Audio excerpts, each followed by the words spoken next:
Good morning and welcome to the Cybersecurity Studio. Today is Wednesday, March 4th, 2020, and today's topic is going to be the pillars of cybersecurity, including the CIA Triad.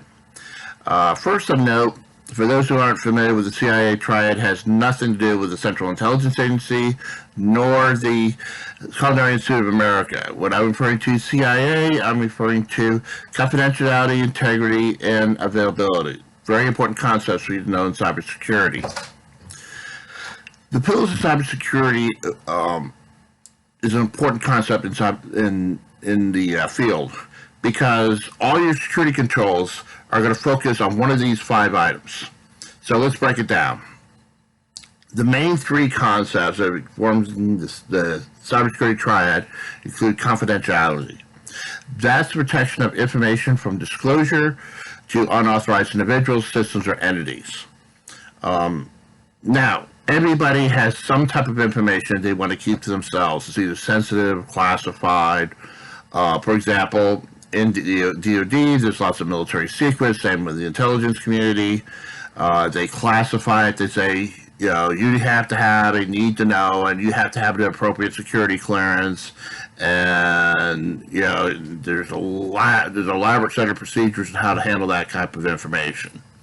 Throughout the federal government, there are other procedures, different types of security clearances, but it all boils down to there are certain forms of information that have to be kept from being disclosed to the wrong people or the wrong entities.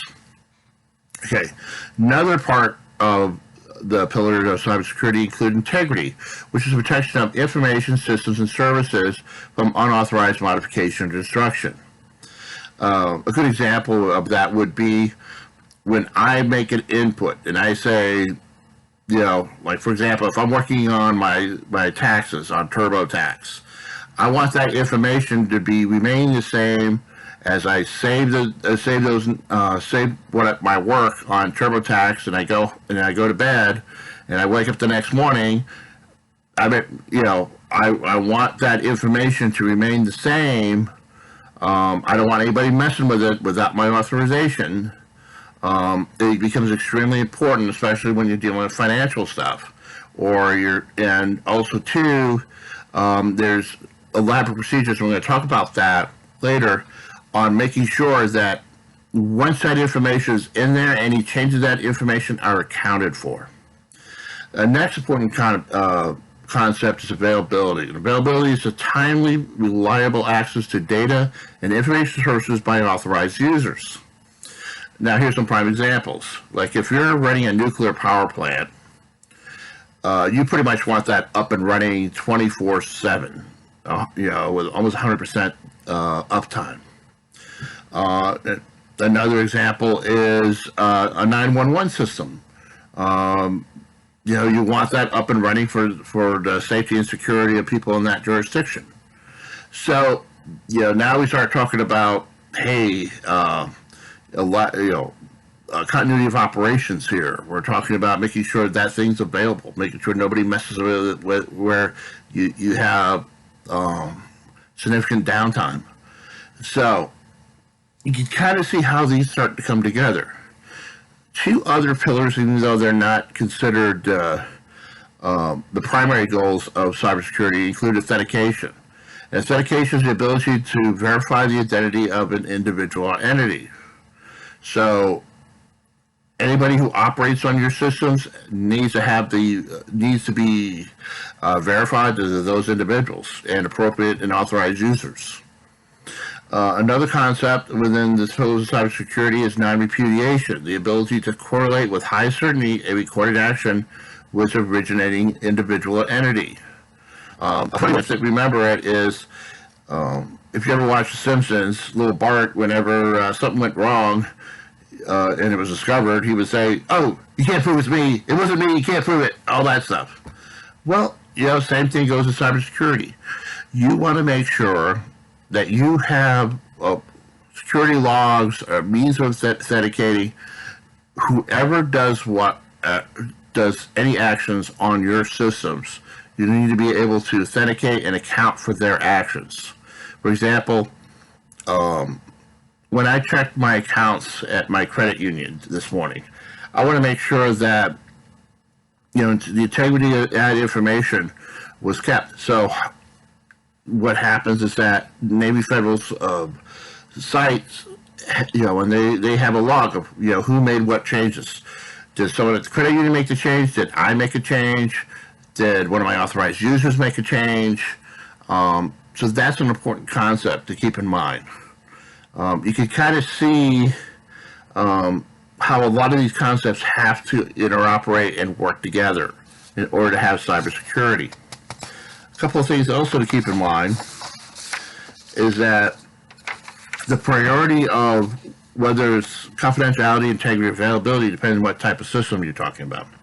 Now, if you're talking about a regular information system, like let's say you're working at on a government site and your objective is keeping your classified information confidential, or, you know, keeping that secret, in the security triad, confidentiality takes priority. If you're talking about a control system like a thermostat or a safety control in a nuclear power plant, then availability becomes your primary concern, because you want your availability. You know, you're not keeping anything secret in a control system. You're trying to keep that system up and running for safety reasons or convenience or whatever. Now, another thing to keep in mind is authentication and non-repudiation, while considered pillars of cybersecurity, are addressed as security controls which support the triad of confidentiality, integrity, and availability. So keep that in mind as we start talking about security controls. All right. So a lot of what takes priority depends on the type of system, whether it's a regular information system or a control system on, you know. And don't forget, a lot of times what we consider everyday devices are now becoming more and more computerized. For example, a car, in a lot of cases, has about 100 different control systems. You know, that talk about, you know, your braking system, or controls how much air or fuel goes into the engine. So those become things you need to be concerned about, especially as cars and other types of devices that we use every day, medical equipment, cars, appliances, they all are getting plugged in. So now you got to keep in mind of, hey, how do we control that information that it's handling?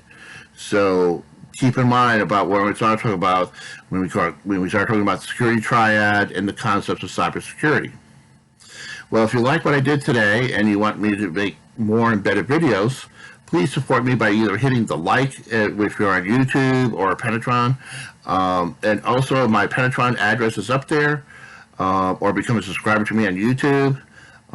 This way we can kind of keep this series going and keep it better. All right. You have a safe day and enjoy yourselves, but keep in mind safety and security. Have a great day. Bye.